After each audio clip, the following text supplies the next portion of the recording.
The second subject I wanted to speak about a little bit this week is one that's become rather disturbing. I remember in the 70s, there was a bit of a movement among some Orthodox Christians, ultra-right-wing white Russians, I believe. They wanted to unite Orthodoxy with all other Christian religions against communism. And we wrote a great deal against that idea from the beginning. Of course, they were saying, well, the communists are Antichrist, and Antichrist will come from the communists. But that didn't make much sense, because Antichrist is going to be worshipped as a god. And we realized that communists aren't going to worship anybody as God. Atheists are not going to worship anybody as God. So Antichrist has to come from believers, from people who are religious. And this means the problem is false religion, it wasn't communism. And at this time, we have quite a number of various Christians, of various brands, and a lot of Orthodox Christians now, who want to unite all, not just all Christian religions, but all religion together in an effort to stave off the rise of secularism. In Europe, there is a group of Christians who want to get together in Switzerland and form some kind of general organization, of kind of a amalgam, in order to struggle against secularism in Europe. The others are interested in uniting all religions to struggle against secularism in the world. They don't care if they're Hindus or Buddhists or Jains or Shintos or whatever.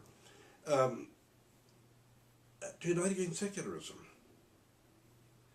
It's rather astonishing, though, that there are so many Orthodox Christians who are willing to compromise the faith once revealed to the saints, to unite together with various pagans and people who deny Jesus Christ, deny the virgin birth, deny the incarnation of God, even deny the possibility of salvation through Jesus Christ, in order to stave off the phantom of secularism.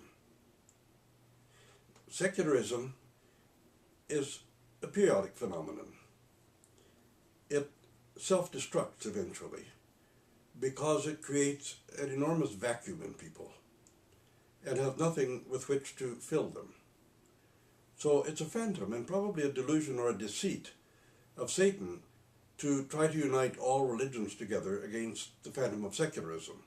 Secularism won't last that long anyway.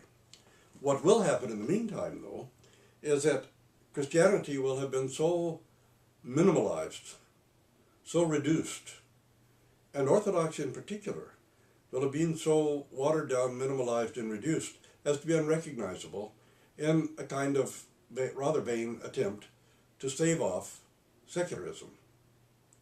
In Europe, the alternative to secularism is not Christianity, it's Islam. And if Christians think that they could actually survive in an Islamic-dominated world, they really should take a serious second thought. Secularism is a natural outgrowth of democracy, and also of the complex societies in which we live. No one particular religion can dominate now in any society in the West, and perhaps not even in the Far East. So secularism is the one answer to keeping religious people from trying to dominate each other and trying to force their own doctrines and dogmas on people of other religions or of no religion. In a democracy, people have the right to be atheists or to choose any religion they want. The enemy is not secularism. The enemy is false religion. I had mistakenly said the other day that Islam was the fastest growing religion in North America, and somebody reminded me that New Ageism and spiritualism were actually the fastest growing religions. And actually there's a great deal of truth to that. But this new movement to fight against secularism would unite us together with the New Age movement as well, with the sort of pseudo-Buddhism that we see, and with every other variety of religion, every other variety of Christianity in any case, no matter how false, to struggle against what really is a phantom of secularism. If Christianity has lost its credence and its currency in Western society, we need to look, first of all, in the mirror to see why Christianity has exhausted its energy and no longer has the energy to touch, inform, or transform society. And try to heal the shortcomings and the failings that we've developed already, and within the Orthodox Church as well. Now we're starting to call every false religion a sister church. But there can't be a sister church. There can only be a church. One church. One church, one faith, one baptism. One Lord Jesus Christ. And we've played into the hands of secularism, advanced secularism, and now, in an effort to struggle against secularism, we're actually secularizing the church itself. We're secularizing Christianity under the delusion that the process is a union of various religions to struggle against secularism. The culprit is not out there. The culprit is inside. What we're really doing is circling our wagons and firing inward at ourselves. And this kind of ecumenism is really a milestone toward preparing for the reign of Antichrist, because we will have drained Christianity in general of its substance, and in particular, through this kind of ecumenism, we'll have denatured orthodoxy and drained it of its content and of its energy, both divine and human, and we'll be left with a shell with nothing of substance within it.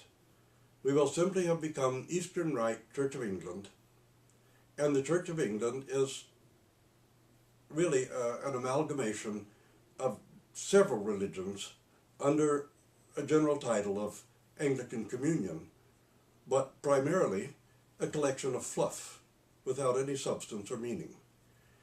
And this is what our modern ecumenists wish to turn the Orthodox Church into. And one of the main pretenses is this struggle against the phantom of secularism. Secularism is a natural product of democracy. So if you wish to turn back secularism, we must first abolish democracy. And then we have to give some kind of real substance to the faith. Denaturing the faith, stripping of its substance, and emptying it of its real meaning and content is most certainly no way to struggle against secularism. It really is inviting secularism into the church, giving it a place at the altar, and allowing it to dominate the paradigms of our faith and our religion. So I think this is a very serious subject, and I think we'll probably take it up from time to time. I notice that even some very notable Orthodox leaders in our day have begun this secularization of the church under the guise of fighting against secularism in the world.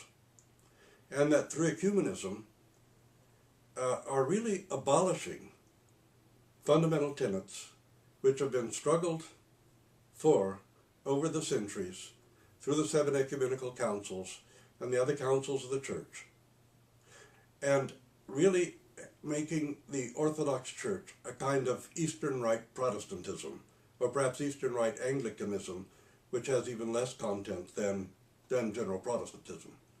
So this is one of the great issues of our day within the church and for Orthodox Christians. And I think we need to take a very serious, hard, and prayerful look at the way Orthodox Christians are participating in the secularization of the Orthodox Church, and the way our leaders are draining the Orthodox faith of its content and its meaning.